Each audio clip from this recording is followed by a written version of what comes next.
Boas tardes. Boas tardes, benvidos e benvidas a esta nova edición do programa no que conmemoramos o 10º aniversario da inauguración da Biblioteca de Galicia, que se chama 10 más 10 más 10, 10 escritores, 10 libros, 10 anos. No que hoxe presentamos a María Canosa, que está acompañada con Pilar San Pedro. María Canosa é unha das escritoras de literatura infantil e juvenil e de divulgación, poeta, tamén fai novela. Bueno, é unha todoterreno, unha escritora polifacética que non só se dedica a escribir, senón que tamén é enxeñeira, é columnista de prensa, traballou na televisión, entón é unha muller moi conocida e moi querida tamén. María, aquí que a vedes que é unha muller moi nova, empezou a publicar nos anos 80, parece imposible, que como empezou a publicar nos anos 80. Como é posible que teña máis de casi 40 libros publicados? É que o seu primeiro libro escribeu-no con 13 anos, esa é a explicación.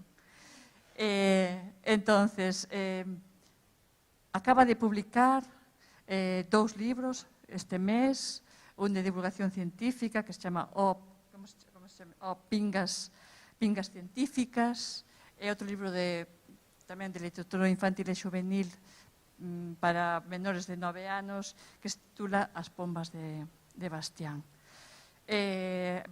María recibeu todo tipo de premios, un dos últimos o Merlín, de literatura infantil e juvenil, e hoxe vainos falar dun libro que lle marcou a súa trayectoria literaria, que se chama Berta non sabe voar, non soubo voar, Berta non soubo voar, da súa nai,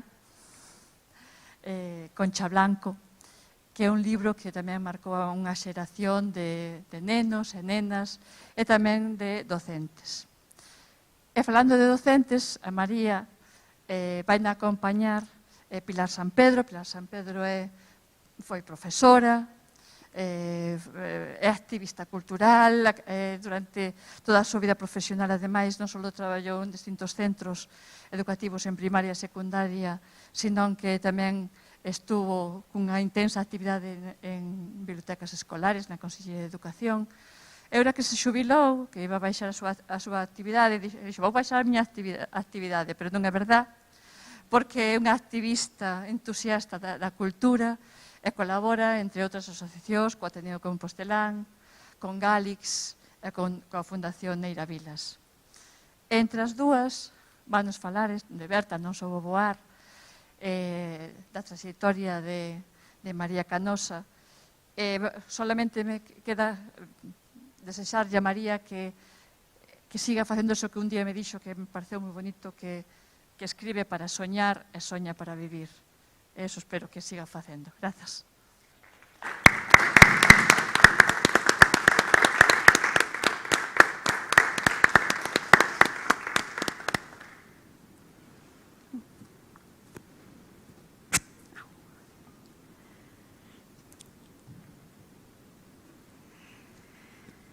Bueno, moitas grazas, Cristina. Eu creo que falo no nome das dúas e lle dou as grazas, non, María? Sí.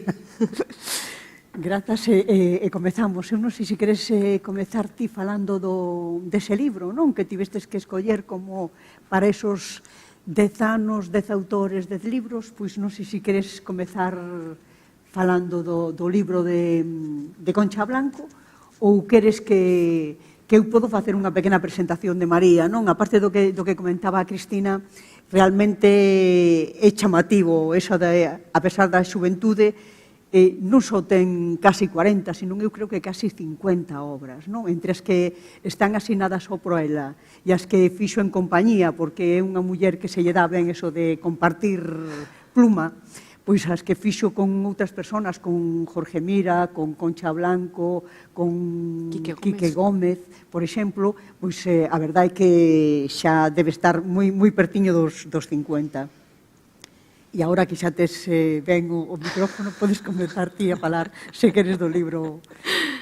Ben, primeiro, boa tarde, moitas grazas por acompañarnos, por convidarnos, moitas grazas, Cristina, sempre tan agarimosa con nós, sempre tan agarimosa, ademais, coa nosa literatura infanto-xuvenil, que é algo moi de agradecer.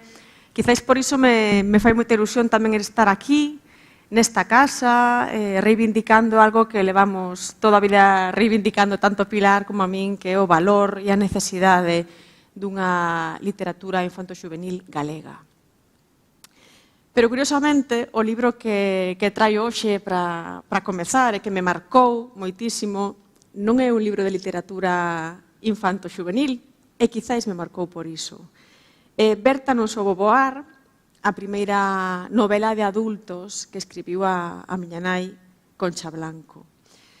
Marcoume no sentido de que descubrín unha nova nai como escritora a través deste libro. Eu estaba feita a ler todo o que la facía, moito antes de que se publicase, cando se publicaba. Eran historias moi axeitadas para a miña idade, incluso para nenos máis novos que a min, para outra rapazada, non? Para nenas máis cativas, que a mí me encantaba ler. Nunca me desliguei da literatura infantil, aínda que fose medrando. Pero un día collínlle un manuscrito do que estaba comezando a facer e empezaba dicindo me cá, e dando ao protagonista unha petada en riba da mesa e facendo saltar os pratos e os vasos. E eu con aquela primeira liña dixen isto non escribiu a miña nai, non? Seguro que non, porque non fixo nada que se asemellase nin o máis mínimo a isto. Pero sí, entón, o poder da palabra pareceume que era maravilloso, non? Todo o que podemos chegar a saber, a vivir, a rexeitar, a sentirnos, creo que máis críticos aínda, a través da palabra. Entón, a min foi como a revelación do poder da palabra, non? Descubrir que miña nai era máis aínda do que eu coñecía a través do que ela escribía.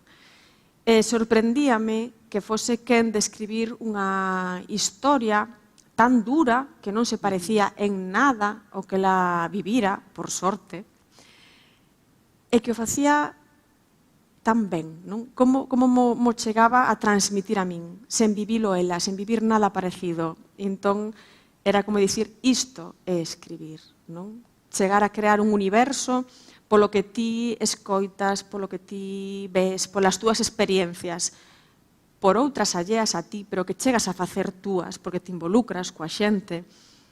Logo, como a través da palabra se pode espallar, non? Ata un momento era máis pensar en soños, en fantasías, non tanto en realidade.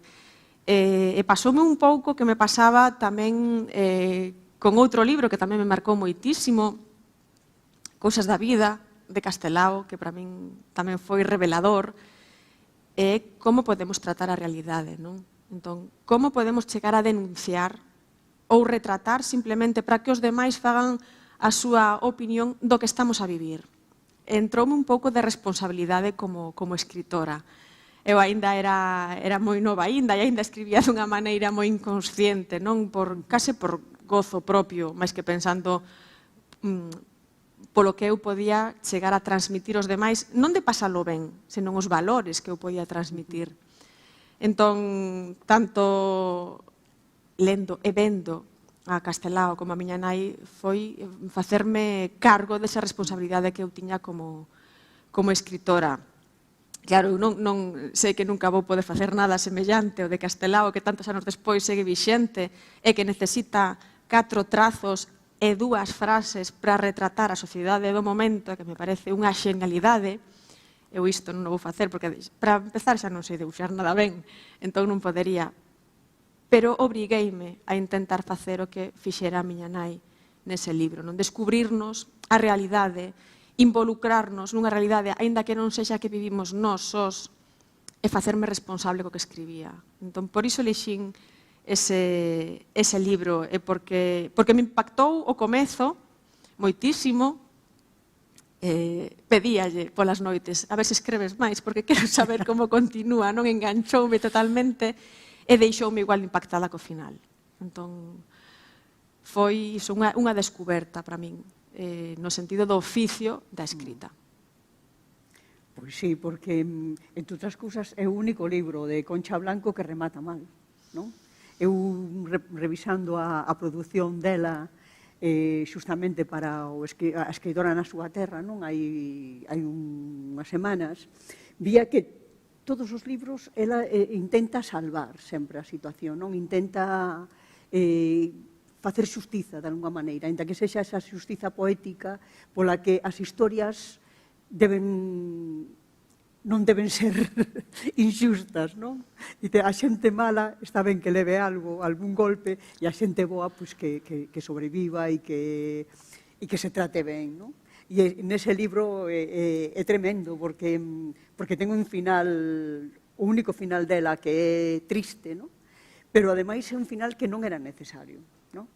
Que realmente é unha falta de comunicación. Si se tiveran comunicado os personaxes, tiveras arreglado a situación. E iso tamén é unha boa lección. É unha lección que se nos dá. Sí, iso ainda non o herdei. Seguramente despois, porque eu tamén teño a teima, iso dimo moitísimas veces Dani Padrón, que digamos que case o meu ilustrador de cabeceira, porque traballei moito con el, sempre me di, ás veces son demasiado bonitos os teus libros, porque acaban case sempre ben, ou moi ben. Bueno, tes un que xa remata mal, Sí. Que ademais é o terceiro, da espreita na... Sí, a espreita na penumbra. Sí, que tivestes un comezo duro, non? Por decirlo de alguma maneira. Mira, que os dous primeiros foron así máis tétricos, e con ese eu creo que foi miña nai, que era o meu pai, que me dixo, pero ti como lle pos este final, non? Como dicindo, de onde sacaches iso, que filla temos? E foi como dicir, pois igual ten razón, non? Que necesidade habería diso? Bueno, pero ás veces un tamén se libera a través da escrita. E claro, eu tampouco nunca pensara que eses libros, os primeiros libros, ian ser publicados. Nunca os escribín pensando que algún día poderían ver a luz. Era máis inconsciente. De todos xeitos, cando falabas de Castelao e das cousas, non? Deses textos que son como destellos, non? Son unhas cousiñas moi cortas, pero que están moi ben traballadas, especialmente os finais, non? Que lle dá como unha ráfaga de repente que che fai darlle a volta a todo. E pensaba que ti, de algún xeito, cando escribes faíscas, igual buscas algo así, ou non? Xa son textos un pouco máis longos, non? Son máis longos, pero... de todos xeitos... Tanto faíscas como o que teño de Contos de Medo, que agora non me sale o título. O que tes? De Contos de Medo, xa de adultos ou adolescentes tamén. Sí, teño aquí, non te preocupes. Quizáis porque nos textos máis curtos me parece que teño que condensarme moito e deixar con esas ganas de seguir lendo, de querer seguir lendo o seguinte, non? Porque un libro remata, e tamén é certo que teño a teima de deixar os finais abertos sempre, eu digo aos rapaces, é que son os finais porta aberta. E ti decides se abrir esa porta onde eu deixo unha pequena fisgua e continuar na túa cabeza pensando que pasará, ou decides pechala xa por sempre. Iso sí que me gusta, porque me gustan os libros, de pequena non, eu odiaba os escritores que me deixaban, e eu dicía, como non me conta que é o que pasou, pero como me deixa así? Pero logo aprendín a gozar deses finais, e agora, pois, torturo os meus lectores, igual que os escritores me facían a min cando era máis pequena. Pero sí que nos relatos máis curtos intento buscar máis ese impacto. Cando escribes con máis tempo, quizás te recreas un pouco máis na narrativa, descansas, gózalo un pouco máis. No texto curto, que me gusta moito, pero creo que non é tan comercial, aínda que agora hai un repunte, algo que me alegra moito. Antes, publicar relatos era complicadísimo, agora vai moito mellor a cousa. Pois como non teño ese tempo de recreación, teño que deixar un bo gusto aí ao final, non? Para que eu quede convencida, e o lector tamén, e diga, imos a polo seguinte. Era a Pedra de Seixo, non? Non. Era outro. Cando cae a luz, agora saiu, cando cae a luz. Sí. O de Urco, exactamente. Sí. Bueno, antes comentaba a Cristina de cando comezaste a escribir con 16 anos. 13. Ou con 13, perdón. Eu quería que non lo contaras, porque hai unha anécdota aí que a mí me parece das cousas máis bonitas que teño escoitado en relación a ese tema, non? Ao primeiro libro. Sí, a ver, eu sempre reivindico que son a filla de Concha Blanco, porque admiro moitísimo a miña nai, empezou a escribir nunha época na que non había nada, que estaba todo por facer, e foi moi valente, tratou temas. Este libro de Berta non soubo voar é o primeiro libro que eu lin que tratase a violencia psicolóxica, violencia machista, pero psicolóxica. Quizás por iso tamén me impactou, non?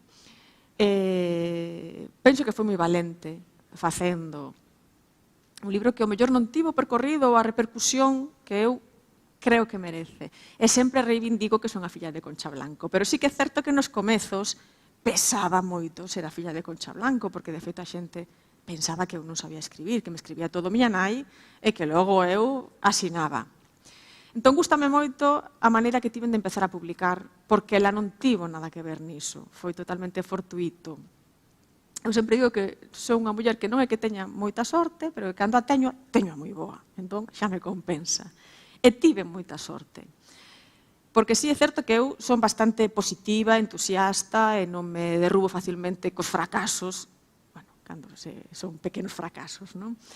Entón, eu escribía porque me gustaba, e facía como un xogo. Ese verán dos 13 anos que eu pasaba en Lire xusto antes de comezar o instituto, rematar a XB, foi diferente porque choveu moitísimo. E nos estábamos afeitos a estar por fora da casa, na aldea, todo o verán. E ese verán non se podía sair porque chovía moito e era un pouco aburrido estar na casa e andar buscando nas canles da tele cousas ou inventando xogos ou lendo, porque non había tantos recursos na aldea. Acabáronse pronto, non íamos preparados para tantos días de chuvia. Entón dixen, bueno, pois escribo, porque se non podo ler máis, escribo eu. E inventei unha historia na aldea onde estábamos cos personaxes disfrazados, pero de xente que eu coñecía, co can que nos acompañaba sempre, que non era noso, pero viña a dormir a nosa porta. Bueno, unha historia totalmente inocente que fixen para min. O que pasou foi que comezar o curso, no corredor do instituto, nunha cortiza, estaban pegadas as bases dun concurso Rúa Nova. E dixen, pois como teño feito, isto paso eu a máquina, daquela non había ordenador, tan nova non son. Paseino, mandeino, sen ningunha pretensión, porque cadrou de que o tiña feito, e por mandalo non perdía nada. Entón, a sorpresa foi cando me chamaron para dicirme que non gañara o premio, pero quedara finalista. Eu tamén digo moitas veces que son experta en quedar finalista nos concursos, non gañalos, pero que é unha aprendizaxe moi boa. E convidáronnos á entrega de premios, que era unha gala moi grande, na que fun acompañada cos meus pais, había unha entrega de premios e había unha cea. Entón, o premiado, tanto de castelán como de galego, dabanlle un diploma, unha figura, cartos e a publicación do libro. A mí non me daban nin os cartos nin a publicación do libro, pero co diploma e a figura estaba encantadísima. E ali fun eu a recibir a miña mención especial. A sorte miña foi que na nosa mesa, onde nos sentamos con máis xente, o meu carón cadrou que había un señor de idade avanzada que falou moito comigo, a mí gustame falar, e fixolle moita graza que eu non levando o premio, tivese o sorriso máis grande que había esa noite. E contoume cousas, e preguntoume, falamos unha chea, claro, un señor de 80 anos, unha rapaza de 14 tería cando foi a entrega, pois a él caínlle en gracia, pero non sabía quen era. En un momento díxome que él traducira Platero e yo. E dixenlle, Platero máis eu, de Edicións do Castro. E dixome, sí, dixenlle que o teño en unha casa. Pero claro, eu non me fixara quen era o tradutor. E alá marchamos para a casa, e cando cheguei a casa, un e pico da mañá, collín o libro e mirei Manuel Beiras García. Entón, dixen a meus pais. Meus pais dicían, nos vémoslo na tele, pero non me acordo quen é, non sei, non lle poñían cara. Pois era do Manuel Beiras García, o pai de Manuel Beiras, Xosé Manuel Beiras, que é máis coñecido, político, pero que o pai foi un traballador incansable pola nosa cultura. Entón eu dixen, con quen estiven, eu ali, falando, sen saber quen era. E a él fíxolle tanta gracia que eu estivese tan contenta que contactou coa fundación daquela era Caixa Galicia, que era a que promovía o premio, para solicitarlle o original que eu mandara porque o quería ler. Entón, eles dixeronlle que me tiña que pedir permiso e deronlle o meu enderezo a ele, mandoume unha carta, escribíndome, lembrándome quen era, onde nos viramos, se eu lle daba permiso. Entón, eu dixenlle que sí, por suposto, respondinlle. E fomos creando unha amizade epistolar, e íamonos escribindo aos pouquiños. Cando podíamos, el sempre me dicía pois que o lera pura Dora Vázquez, por exemplo, e poñíamos comentarios que lle dicían outros escritores amigos del, que yo iba a pasar un amigo editor a ver se o publicaban algún día, pero que non me apurase que estas cousas iban moi a modo, que o que tiña era que estar tranquila, que seguir escribindo, seguir intentando, mellorar, estupendo. Cada vez me escribía menos porque me comentou que tiña xa problemas de visión, que xa o tiña o editor, que xa sairía, eu agradei, prudente sen preguntar. E un día pola prensa enteréme de que falecera. Entón, bueno, mandei un telegrama á familia, sentino moito, moitísimo, porque a verdade é que lle collera moitísimo cariño, e perdín o original. Ata que un día a miña nai me dixo, mira, por idade, e porque o sabemos, ele era amigo de Isaac Díaz Pardo, chama un día ao Castro e pregunta se o teñen aí de casualidade. Entón chamei a Edicións do Castro un día, destas cousas que fago eu que non penso moito, turro pa diante, e dixenlle, mira, eu quería saber se teríades por aí un original que está un pouco perdido, expliqueilles. Cando me pasaron, non sei con quen, dixeronme, sí, témolo nós, pero que non sabemos como contactar coa autora, dinos se a coñeces. E digolle, xa, a autora son eu. E dixeronme, pois se nos buscas alguén que o ilustre, publicamos xa. E dixen, como? Claro, uns nervios tremendo. Chamei un amigo meu que era daquela estudaba Belas Artes, agora un artista moi recoñecido, Vicente Blanco, que fora alumno de miña nai. Fíxome uns debuxos e apareceu o libro na casa. Dediqueillo a do Manuel Veras García e mandei unha carta á súa viúva, a dona Miña Torrado, mandei o libro e tamén me respondeu. E díxome que lle gustaría moito coñecerme, que sabía perfectamente quen era eu, que lle falara moitas veces de min, que lle alegraba moitísimo que lle escribira, que me puxera en contacto con ela, e que fose un día a visitala. Así que un día fun, e nada, démonos unha aperta moi grande, falamos un cachiño, e así foi como me iniciei na publicación. Entón, claro, foi unha sorpresa porque eu ese conto fixera para min, para xogar. Tiven a sorte de que tiven un fado padriño, sí, das letras que me conseguiu un soño feito realidade. E así foi. Pero é moi interesante, ademais, ver esa relación, non, entre unha persona maior e unha persona tan preocupada pola lingua e a cultura galega, non? E como soubo, de algún xeito, recoñecer en ti tamén esa sensibilidade, non? E continuar, iniciar a relación e continuala hasta que non se pudo seguir, non? Sí, que era maior, pero dun espírito moi novo. Sí. Pero eu creo que esa xeración tiña esa capacidade. Eu non sei se a xeración seguinte xa siga entendo ou non, pero esa xeración tiña moitísimo interese por relacionarse cos máis novos, non? E por animalos, involucralos, e por implicalos. Sí, a verdad que sí. Eu, nese libro, gustanme moito as ilustracións de Vicente Branco, porque, ademais, el dibuxavos maravillosamente ben, non? Dibuxache a ti pequeniña, delgadiña, así, moi como un bonequiño, non? E o avó, porque é unha historia entre unha neta e un avó, aínda por riba, non? E o avó é inmenso. É un mariñeiro, pero inmenso, inmenso, parece que a barca vai emborcar porque non pode con el, é impresionante. Pois a min, a verdade, que gustame moito esas ilustracións de Vicente, porque é como se quixera dibuixar a ti realmente, non? Como si, porque ti sempre fostes miudiña tamén, e así. Sí, menos de pequena, que era un repoliño. Sí, pois, ademais, ese libro é o primeiro de moitos outros nos que ti te paras nesa relación interxeracional, non? Sobre todo entre os avós e os netos ou as netas, non? Incluso ese último libro que citaba Cristina, a de As pombas de Bastián, volvemos outra vez a ter unha nena que ve a un señor moi maior que está nun parque, que ademais pode ser unha persona marxinal, non? Pero que enseguida se establece a relación, pero igual que fixestes en Rubicundo ou en Muriel, non? É dicir, que é unha constante en ti. Sí, da que son inconsciente cando escribo. Logo, cando sae publicado, que parece que ves os libros de outra maneira, non como escritor, xa como lector, sí que me decato das teimas que teño, non? E dos escenarios que moitas veces repito. Digo, pois volvín a poñer unha biblioteca. E non estaba predisposta a facelo. E sí que é certo que a relación dos avós cos netos é unha constante para min. Quizáis porque tiven poucos avós, tiven tantos como a todos, non? Pero que puiden coñecer só un avó e unha avoa moi pouco tempo, e un avó moito tempo, e a súa perda foi non traumática, pero porque era moi maior, e no tempo eu, pois, o que teño que dar grazas de todos eses anos que vivín con el e moi preto del.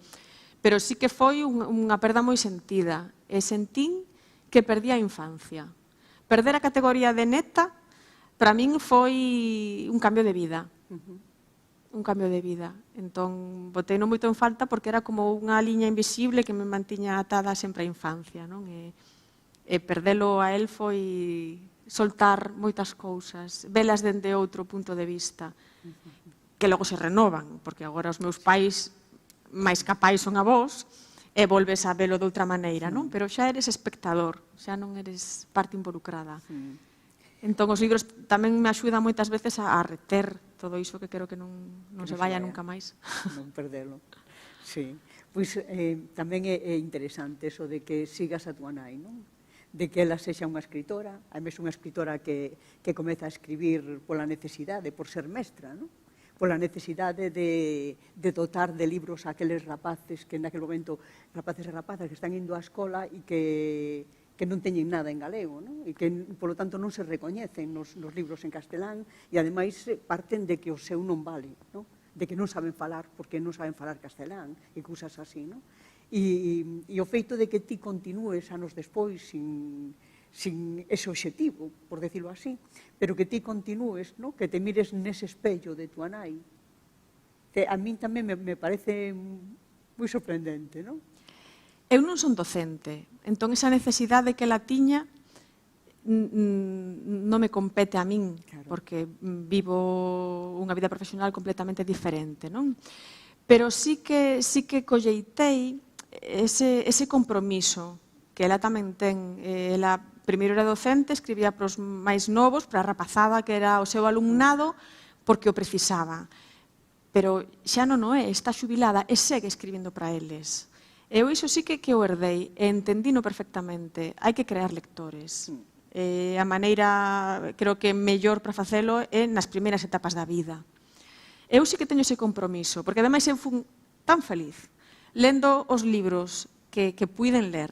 Vivín tantas vidas imaginarias na miña cabeza que de outra maneira non podería, que me gustaría conseguir que os meus lectores sentisen o mesmo, que o pasasen ben lendo.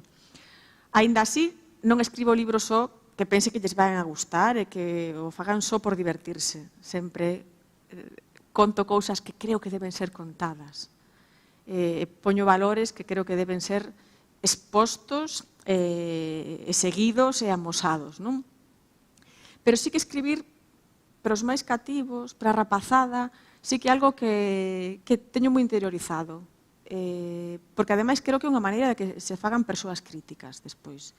Eu creo que ler cousas que non teñen nada que ver contigo, como de Berta non soubo voar, abren os ollos e abren a mente. Todos somos produto das nosas circunstancias, pero canto máis vayamos colleitando dos demais, máis ricos imos ser en experiencias, en la que non nos vivamos en primeira persoa. Ser empáticos, ter empatía é moi bo. E eu creo que ler libros é unha maneira de poñerse no lugar dos demais. E sí que o fago para os nenos por esas dúas razóns, porque creo que debemos escribir para eles e achegarlles libros que sexan axeitados para eles, porque son o noso futuro e quero que o noso futuro lean galego, E por outra parte, porque lle debo moitos libros, os libros da miña infancia. Entón, a maneira de devolverlo tamén, de algún xeito, é seguir creando libros para a rapazada. E que tamén é chamativo, non? Que xustamente ti, que és unha autora, sobre todo, de literatura infantil, as referencias sexan de adultos, pero, bueno, son dous adultos moi merecentes, non? Sí, a ver, hai libros que como lectora e como escritora tamén me marcaron moito no campo da literatura infanto-xuvenil. Pero empecé tan nova que creo que era inconsciente do que significaba escribir. E a escrita, a revelación da escrita creo que me veu con algo para adultos. Pero houve libros, por suposto, que me marcaron como lectora e como escritora de literatura infanto-xuvenil. Libros e escritores. O Misterio das Badaladas, de Xavier do Campo. Eu non só lembro o libro, e lembro perfectamente a súa trama e lembro, sobre todo, cando veu Xavier ao colexio a visitarnos. Hoxe xoga España, non? Pois eu creo que se hoxe un xogador da selección vai a un cole non ten tanto éxito nin tanta expectación como o día que o noso cole chegaba a Xavier do Campo. Estábamos todos, todo o colexio que de certa idade para arriba, reunidos no comedor, que reformularan todas as mesas para que nos puidéramos sentar todos, unha megafonía que creo que nin sequera tivo que utilizar, e todos agarrando a que viñera Xavier, aquilo era unha expectación total. E gañounos a todos, coa palabra. Por iso moitas veces cando vou aos coles, dime, tes algo que proxectar? De primeiras intento non levar nada, porque eu quero gañalos coa palabra.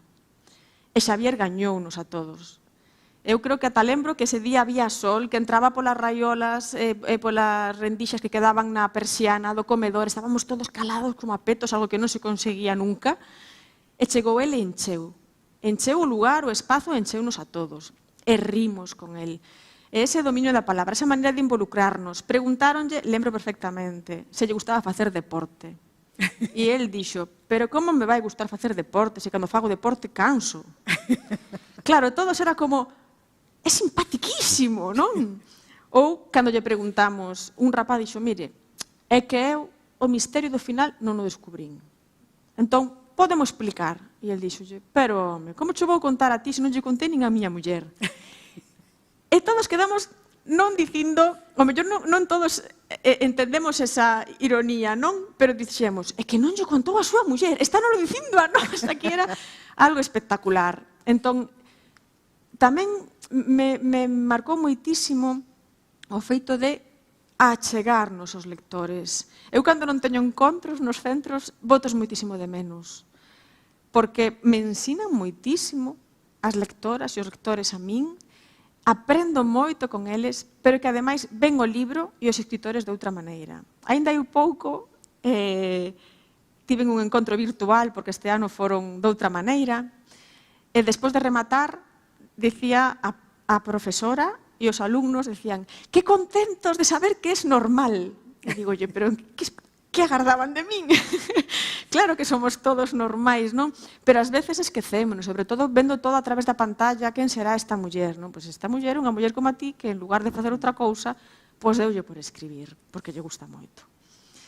Pero ese poder da palabra de Xavier tamén é algo que me marcou e logo que me fixo ademais aproximarme moitísimo a él. Logo tiven a sorte de tratalo moito e fíxome, para min, tamén vou confesar aquí, porque eu, claro, ahora reivindico que son a filla de Concha Blanco, pero daquela Concha Blanco era a miña nai, non era escritora nin era nada. Miña nai se escribía e viña Xavier, estábamos todos que non podíamos abrir máis os ollos, e miña nai, pois, escribiría, pero era miña nai, non lle daba ese valor como escritora, non? Entón, vir elo ao noso centro tamén me fixo cambiar e pensar e dicir, isto tamén o fará a miña nai cando vai por aí. E logo quixen ir con ela aos encontros, a saber que facía ela. E algunha vez sí que me levou, sentábame atrás de todo, e escoitaba. Entón, telos cerca faiche ver as cousas completamente de outra maneira. Ainda que eu tiña unha escritora na casa, claro, era o de nai, pois tapaba todo o demais, non? E empecé a valorala, penso que de outra maneira. Moi ben. Bueno, que pasa que a experiencia con Xavier tamén é unha experiencia moi especial, non? Sí. sempre moi especial. E sobre todo xa si falamos da súa narrativa, de como era capaz de involucrarnos cando nos contaba algo, non?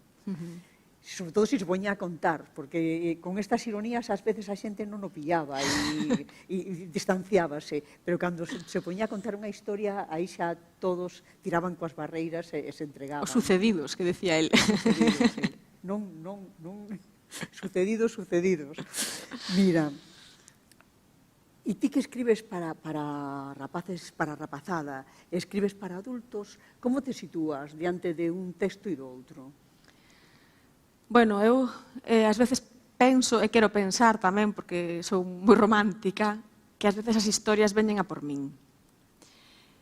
Se me meten na cabeza. Empezo a escribir porque me molestan. Ás veces é unha idea, que é unha busca, pero outras veces non.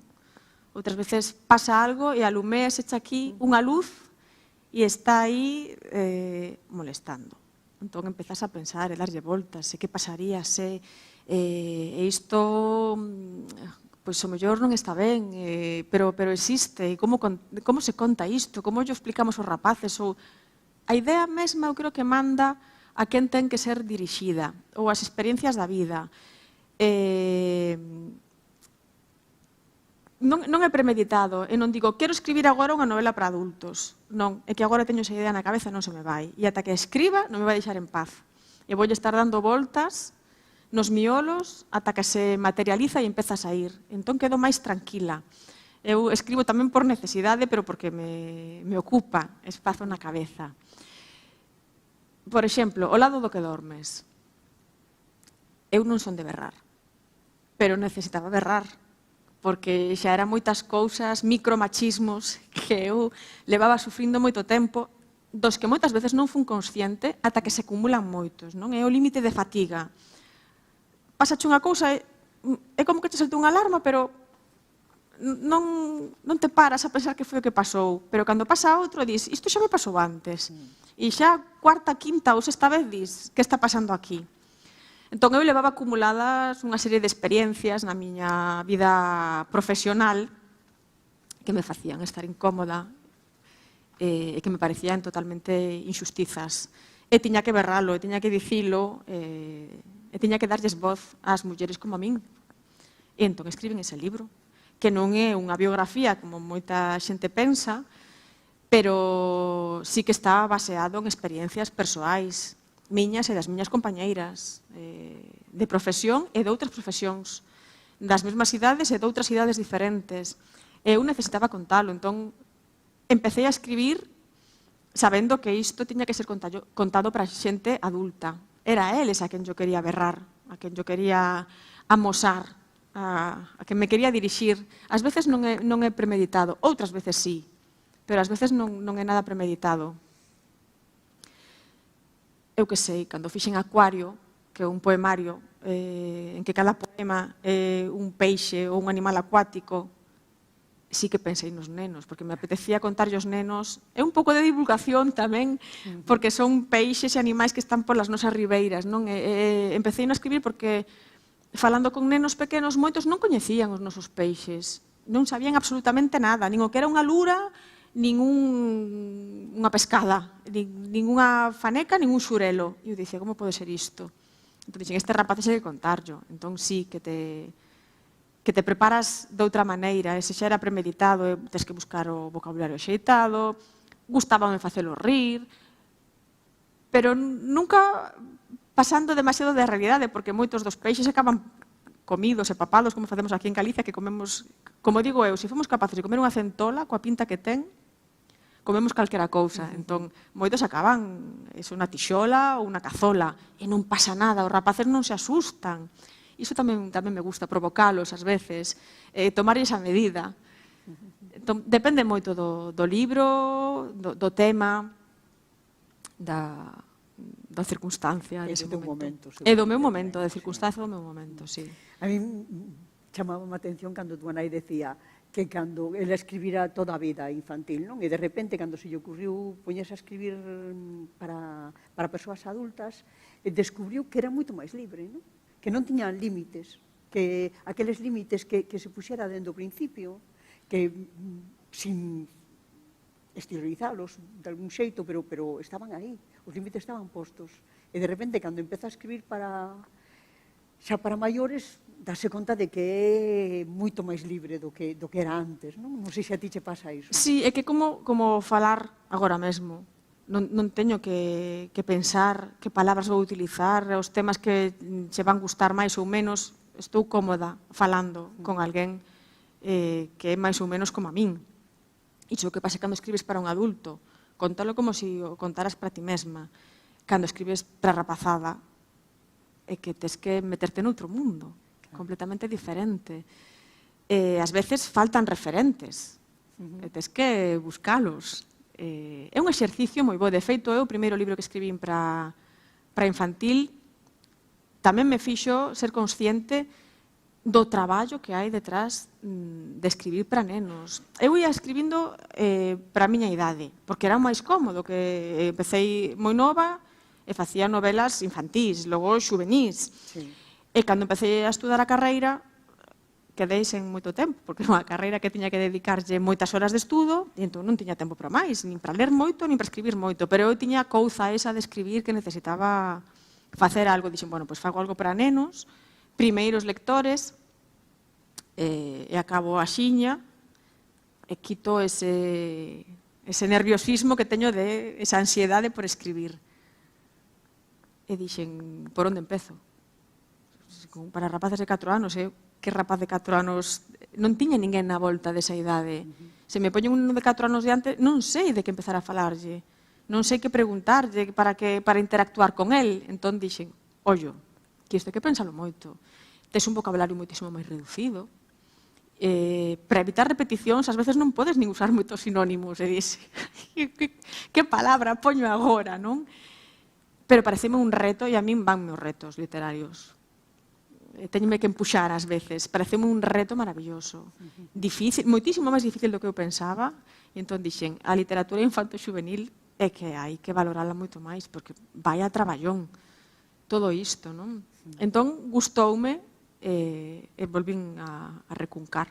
Ahora te lo máis doado, non? Coas nenas Sí, é agora máis doado, porque senón é un exercicio de lembranza e de Sí. volver a ese mundo que nos quedou atrás, non? Ese paraíso que está aí Sí, en unha esquina. pero eu penso que unha vez que comezas, e sobre todo cando vas aos centros escolares, e falas con eles, ademais así, en grupo, non? Que son moitas ideas ao mesmo tempo, as veces ademais píxanse cando falan, e iso é maravilloso.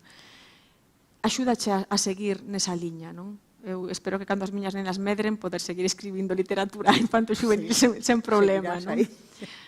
Pero sí que é certo que ás veces fan falta eses referentes, esas axudas, e saber, porque os tempos mudan. A infancia que eu vivín non é a que viven as miñas fillas agora, non? Entón, ás veces, quedas un pouco Sí, pero bueno, hai un punto, unha esencia que permanece, non? Aí estamos con Eu son Balbino, un rapaz da aldea, como quen di un ninguén, e ademais pobre, non? Que eu teño que lembralo, entre outras cousas, porque ti fixestes un libro que se chama Do A ao Z con Neira Vilas, non? E cando falamos de Neira Vilas e de Balbino, dámonos conta de que esa esencia, é dicir, os tempos cambiaron, pero o que tiña aquel rapaz de pensador, non? De profundador. De soñador, sí. Eso, hai rapaces e rapazas que o siguen tendo, non? E sobre todo, o que tiña de tirar unha pedra contra a injustiza, eso está na orde do día, non? As diferenzas entre unhas e outras, ou entre uns e outros, esas diferenzas que tes que as que non estás de acordo, esas injustizas, non? Entón, eso está aí. É como unha materia que se pode seguir traballando, non? Sí, iso espero que non cambie nunca. Sí. Espero que non cambie nunca. Pero xa que falas de Neira Vilas, vou contar por que orixín a él. Porque era unha colección que había en Everés, do A ao Z con, e había que elixir un clásico da literatura para facer uns contos, uns relatos baseados na súa obra, e logo ao final unha pequena biografía del, explicando por que cada un dos relatos que fixeras levaba ese título ou ese nome con referencia ao autor elixido. Entón había Rosalía, Curros, Pondal, e eu dixen, podo facer un vivo, porque os clásicos non sempre teñen que ser os que xa faleceron. E dixeronme, é que vivo propós. E dixen, Aneira Vilas. E dixeronme, pois moi ben. Entón, esa parte reivindicativa tamén a teño moitas veces. Era o único da colección que estaba vivo. Foi genial. Ademais, bueno, el chegou a velo, por suposto, falamos despois do libro, que ademais tiña unha memoria maravillosa. Sí, un día acheguei a ele e díxome, xa teño do Agoceta. Eu quedei pampa. Digo, este home sabe quen son. Sabía quen era, como me chamaba, que libro fixera. Impresionante. Porque ti tamén despois fostes finalista dun premio Arume, non? Do Arume, sí. Do premio que convocaba él ali na fundación, o premio de poesía. Sí, o premio Arume, sí. O sea que aí seguistedes mantendo... Sí, ao final hai lazos que... Somos unha arañeira, a mí gustame dicir que somos unha arañeira e que nos imos entretecendo todos. Absolutamente. Pois, cando escolles Berta non soubo voar, non? E ademais escolles a primeira edición, que é tan bonita, ensínalles, porque eu quedei moi sorprendida, porque nunca a vira, non? É así, está... Non é que a cortaran, é que non me fallou o libro. Sí. Por dentro estaba editado así, era un libro, unha edición moi bonita, a verdade, sí, moi especial. Cando chegou a casa, non sabíamos que viña así cortado.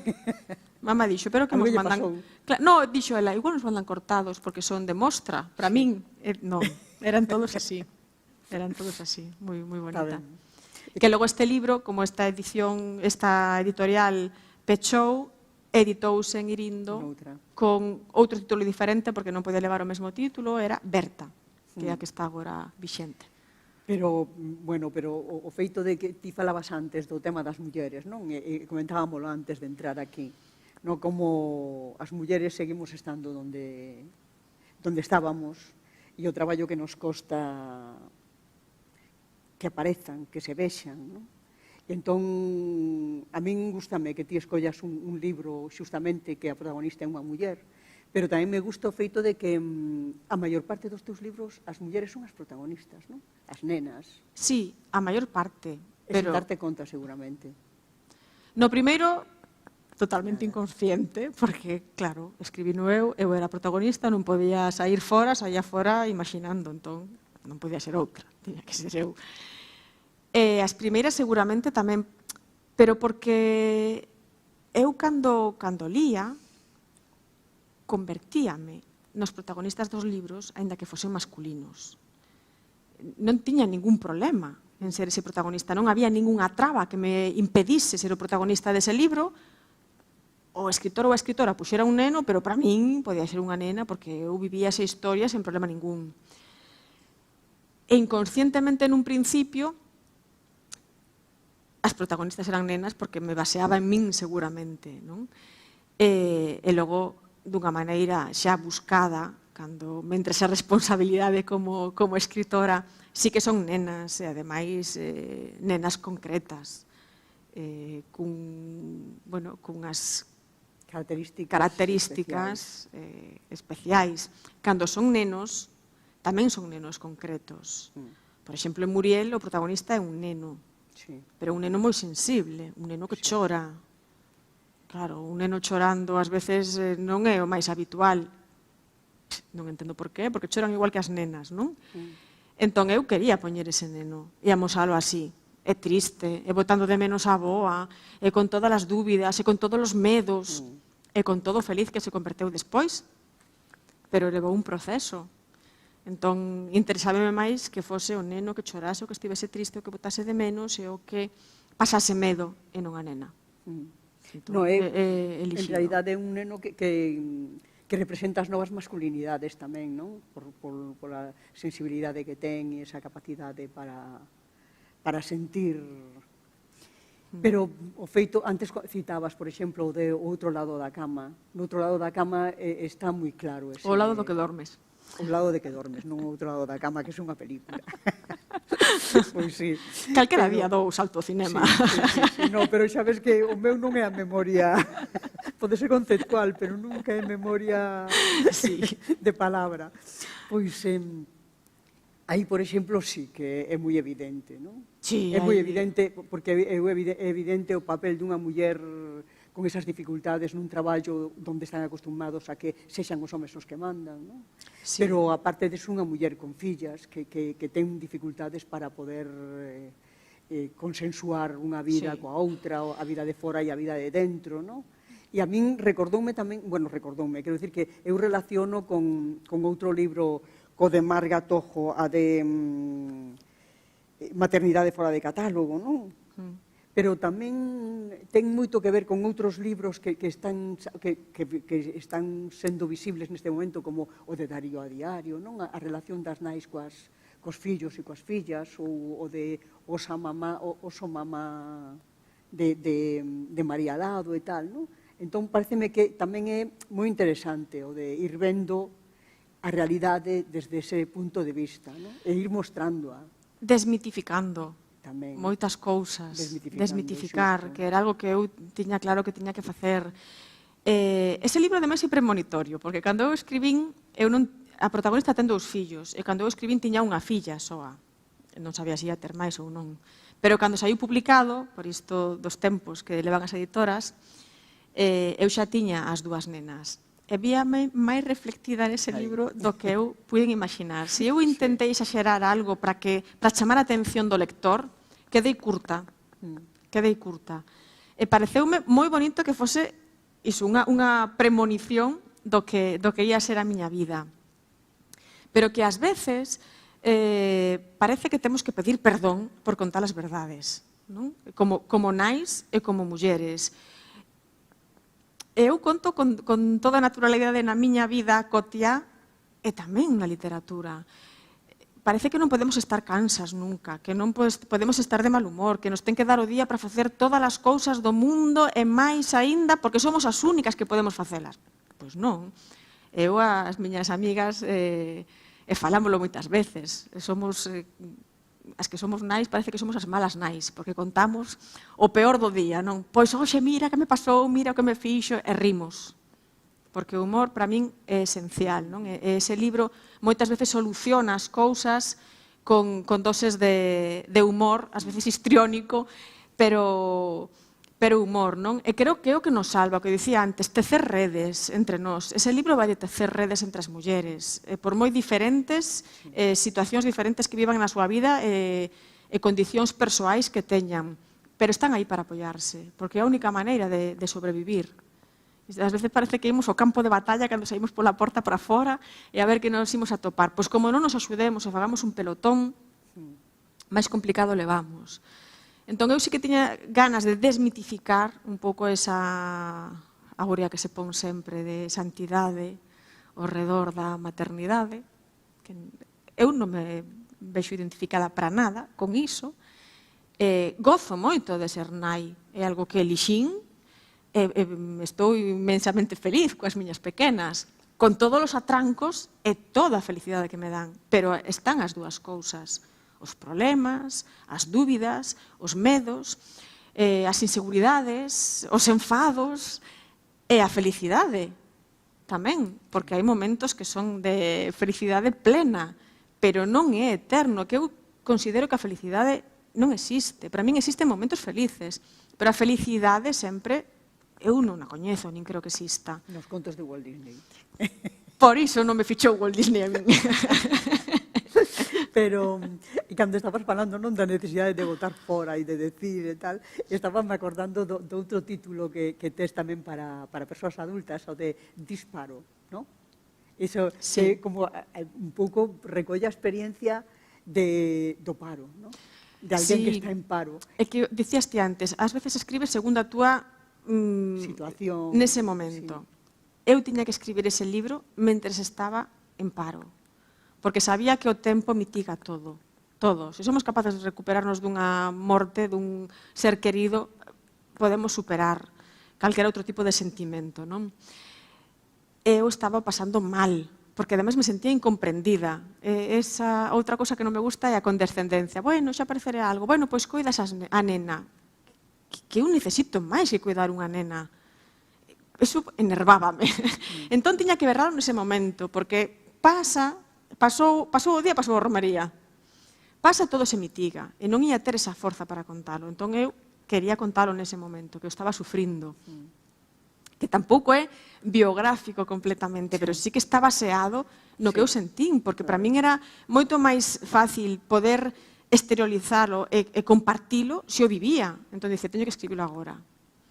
Que foi un dos que máis pensei se publicar ou non, porque sabía que a xente ia pensar que era eu, tal cal, porque ademais o libro é un diario dun mes, cada capítulo é un día, e hai días moi extensos e días moi curtos. Bueno, aí tamén cando empecé a xogar cos títulos e coas palabras, aí tiven axuda, sí, pero eu sempre digo, o que me axuda despois leva o mérito. Eu chamei o meu amigo Santi Garrido, que é xornalista, e que é moi rápido coas palabras, se fai moitos xogos de palabras, e dixenlle, mira, escribe unha novela que vai sobre unha muller que está en paro. Entón non sei como a podería titular, e eu estaba escribindo, ademais. Entón dixome, disparo. Dixenlle, xa está, ala, colgamos. E un dos capítulos, ademais, veume a luz de dicir exactamente isto é o que é, pum, é como un disparo que che botan encima, cando non esperas que vas a quedar así. Telo todo, de repente, a túa vida cambia completamente, non tes horarios, non tes un respaldo económico, non tes seguridade, non perdes moito máis que un traballo, non? E entón dixen, disparo, pum. Sí. Pero disparo tamén porque pola mañán... Claro, cando te levantas, cando te ergues, a xente cando se ergue, que di? Pois vou ao traballo, ou vou tal. E ti que dis? Que dis? Disparo. Disparo. Disparo. Justamente, justamente. Así. Pois sí, pois antes que falábamos de mulleres, non? Este libro que ti, porque ti fas ficción. Xa case hora. Xa nos toca rematar, sí? Pois cando que irades. Pero bueno, decía que ti fas ficción, non? Pero tamén fas divulgación. Veña, imos a última parte. Divulgación científica, como ese último libro que acabas de sacar, o de H2O. H2O. Este é outro xogo de palabras, sí. Porque H2O, claro, é o nome químico da auga, claro. Pero, claro, H2O, sorpresa, porque realmente, xa che collín a palabra porque vamos curtas de tempo, realmente son 30 capítulos independentes, pero cada un dos capítulos é unha pinga científica, é dun tema diferente, matemáticas, bioloxía, óptica, eu que sei, hai enseñaría, tiña que haber por algún lado tamén, claro, falo do formigón, pero son curiosidades do mundo que nos arrodea, pero que a ciencia está no aire que respiramos. E, ás veces, ademais, falsas crenzas. Unha das que máis me gustan a min é que, cando nos preguntan por que non se mestura a auga e o aceite, todos dicimos que é pola densidade, que teñen densidade diferente. Bueno, a densidade axuda, pero non se mesturan por iso, porque o alcohol e a auga tamén teñen distinta densidade, e mestúranse. Todos rebaixamos alcohol para poñerlle unha ferida moitas veces. Entón, ten que haber algo máis. Entón, tamén hai falsos mitos, falsas crenzas. Era algo que me apetecía moitísimo facer, porque despois de 24 anos publicando, tiña espiña aí cravada de non facer algo de ciencia, sendo a miña formación profesional de ciencias, non? O que pasa que era o que dicía, a mí encantan os retos, pero ás veces teñemos que poñer. Cústame un pouco creer en mí mesma, e entón ás veces cando me din, por que non? Aí vou. Pero se non hai ese por que non, pois ás veces non me lanzo. Entón, pedíronme unhas conversas científicas da Fundación, online, fixenas moi contenta, gustoume moito, quedei satisfeita de facer algo de ciencia, e vi unas, Francisco Castro, editor de Galaxia, e chamoume un día e díxome, 20, que era un libro de ciencia divertida. E dixen, aí vou. E entón, bueno, este último que saiu, estou contenta, tengo as ilustracións de Luz Veloso maravillosas, pero bueno, ten que haber algo sempre literario. Os 30 capítulos son como 30 contos pequeniños de ciencia que se poden ler de maneira moi amena. Xusto antes que ese, saiu As pombas de Bastián, que volve ser ficción, pero os rapaces non me vou desligar diso.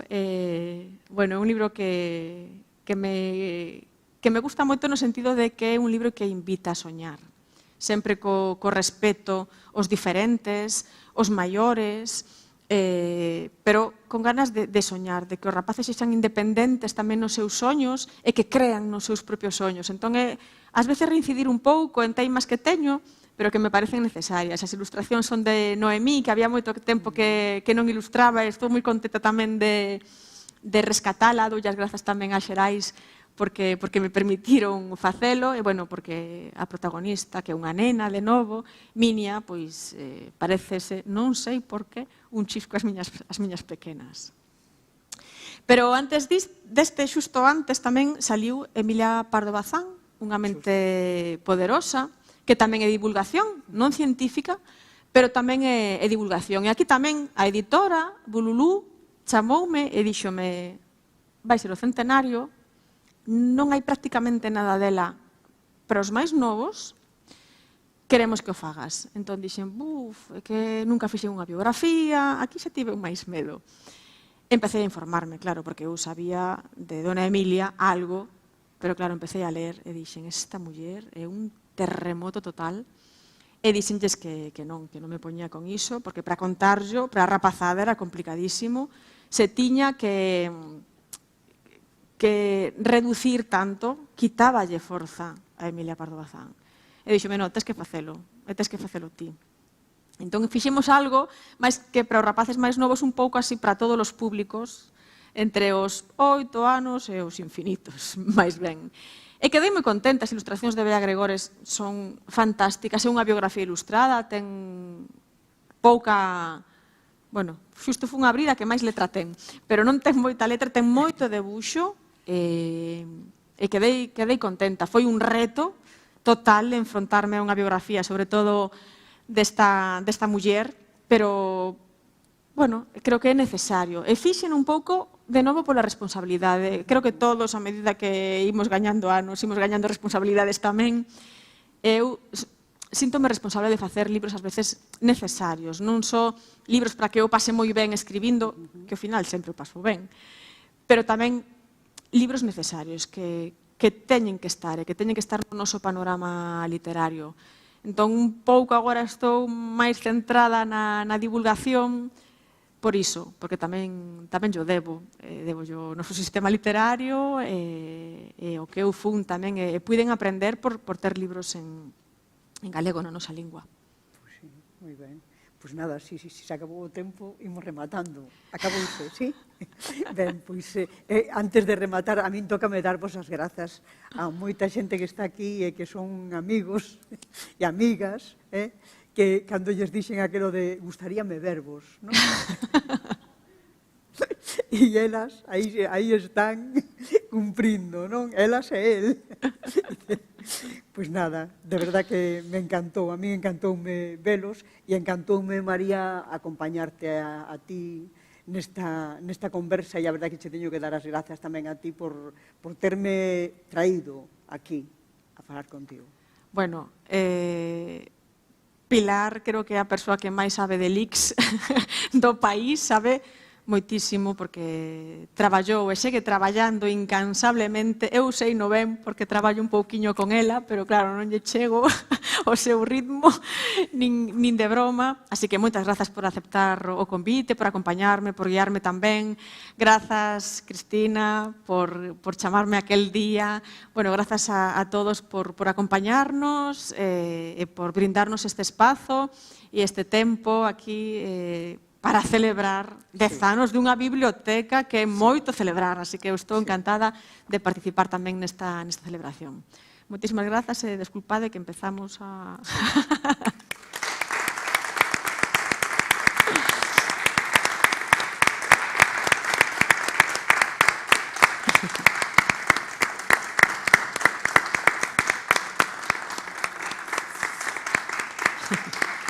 Bueno,